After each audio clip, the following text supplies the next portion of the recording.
Hello everyone and welcome to the channel. I'm Emmanuel, I'm an airline pilot, and in today's video I want to share with you one of my favorite new features of Sim Update 15 for Microsoft Flight Simulator. Now I'm going to demonstrate this one in the Turbine Duke, but this is literally a feature that is going to be available to any Flight Simulator developer with the upcoming update. So I do hope we are going to see a lot more integrations in other aircraft. But the Turbine Duke is a perfect example for it, so I've chosen it for today's flight. The feature I'm talking about is the tendency of an airplane to need aileron into the wind during takeoff roll, because the wing that is facing into the wind has a tendency to lift up first. Now, this is something that you will learn in basic pilot school from the beginning on, that you need to apply aileron into the wind, and this goes from the smallest glider airplane all the way through the Cessnas, through the Dukes, all the way up to the Boeing 747. Now, Airbus aircraft, a little bit different story here, we'll talk about that towards the end of the video, but in general, if you do not apply aileron into the wind when you do a crosswind takeoff, you will notice that the airplane is going to show you a strong tendency to tip over and just land on one wingtip. Now, in today's video, let's have a quick look at how that feature looks like, and then I'm first going to show you how not to do it, and thereafter I will give you a couple tips on how to actually do it.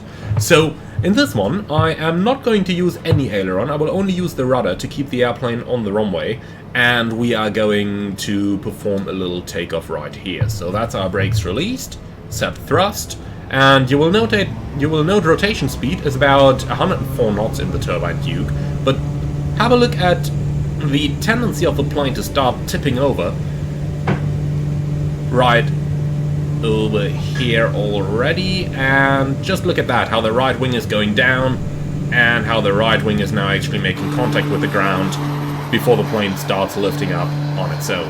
So that's the feature we're talking about. As you can see, if this happened in the real world, this airplane would be grounded for a long time if we didn't crash it in first place. Now, let's have a look at it from a slightly different perspective, and we're going to have a look at how we actually need to do this. So we're going to restart this flight right over here, and then we are going to check on how it's actually going to be done correctly. So hit ready to flight. We are just going to go into the weather menu over here, bring the crosswind back in. So we're looking at a runway over here, bring some wind in, wind speed, we're going to make that about 20 knots, so 10 meters per second, and here we go. Okay, so now we are going to have a look at how this stuff is actually done correctly. So I already mentioned we need to apply aileron into the wind. Now this goes for both takeoff and landing, so we're going to do a quick traffic pattern here to have a look. Okay, so park and brake is off, and I am going to start setting my thrust. And note that I'm just adding a little bit of aileron into the wind over here. Not all that much. For example, this is maximum deflection, but just a little bit like this.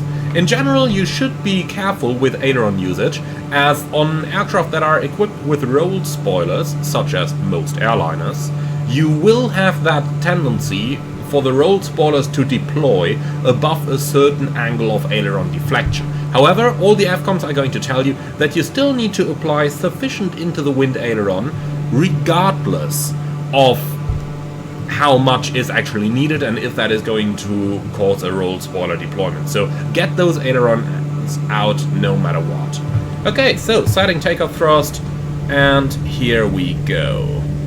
Well, hard to control the plane on the ground here, but here we go. Okay, so power is set, and you can see with a little bit of aileron, you can see that right down here, we can actually keep the wings level. And once we get the plane airborne, we need to neutralize those control forces quickly, as you can see, and now we're up and in the air. And that's pretty much how it's done. So let's now just fly a quick traffic pattern, and then we're going to come back and make a little landing, see how that's gonna go.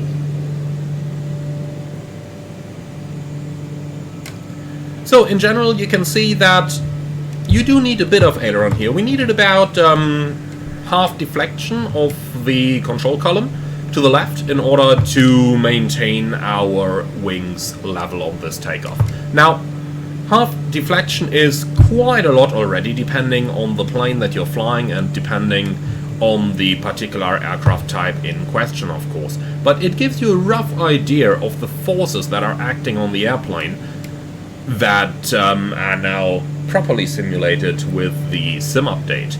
Now, it is worth noting at this point that it is a feature that developers actively need to include in their flight models, but it is available from the simulator by default now. And to give you an example, all the black square aircraft are getting updated with this feature over the time now. And indeed, in the product manual, the developers actually wrote that it is a feature that is quick to implement, took them less than a day for the entire fleet, and hopefully we're going to see those updates very soon. Now, let's see, we're roundabout in the downwind position. Our landing gear is coming down, the flaps are going into the landing setting, and then let's give it a try for our crosswind landing. Now, a couple words on the crosswind landing over here. In general, to conduct a crosswind landing, there's two different types. The first one is to just leave a wing low on the approach and basically fly a side slip down the runway. This has the advantage that you don't need to align the airplane with the runway center line after touchdown, because you're basically arriving in a side slip with the lateral axis of the aircraft already matching up with the runway. Now, things are obviously looking a little bit different when you fly larger aircraft. Most small aircraft can be approached with a wing low technique, but the moment you start carrying passengers, you really want to avoid it, because the wing low technique generally creates sideways G-forces as the airplane is in an actual side slip, and therefore is not very nice for passengers. Now, therefore what you usually do on larger aircraft is that you apply with the nose facing into the wind, and just as you're flaring the aircraft over the runway, you would apply rudder to align the center line of the aircraft with the center line of the runway. Now, this is what we're going to do in this arrival right now. Just be aware that the moment you apply the rudder in order to align the aircraft with the center line, you will also need to apply aileron in order to keep the wings level. And that can actually be rather demanding in certain aircraft like the Boeing 737. So this is not an easy task at all, and it is really lovely to see that Microsoft have went all the way to start implementing this. Okay then, so you can see our aircraft is roughly pointing here, our aircraft is flying here, so we are facing some rather strong crosswinds right now. You can see the movement of my control column at the bottom of the screen right there, and you can see how I'm basically just applying small inputs in order to keep my airplane wings level, but of course we need to counter some gusts in order to also keep it flying on the center line. So just before touchdown we are going to insert some right rudder in order to get our airplane aligned with the runway center line, and then we'll need to apply aileron to keep it wings level on the ground. Okay, power idle, flare, right rudder, touchdown, and immediately left aileron in order to keep it wings level. And that way we pretty much end up with crossed controls. Right hand rudder input combined with left hand aileron inputs. Okay, and here we go. So as you can see, it does take a little bit of practice here to get that stuff right, but it is really a great enhancement to the flight characteristics of our simulator. In my opinion, a really well-deserved feature for our simulator, as it really goes to show you guys that crosswind landings aren't as easy as they tend to look, especially when you're approaching the maximum crosswind component for which a certain aircraft is getting certified. So I do hope that you enjoyed this one. Let me know in the comments below. I'm really looking forward to your feedback on this feature. And with all of that, thank you very much for watching. See you all again on the next one. As always, be sure to subscribe if you're up for more. And if you really love what I'm doing, I would appreciate a small donation through the Buy Me Coffee link in the video description below. Thank you for watching, and see you all again on the next one.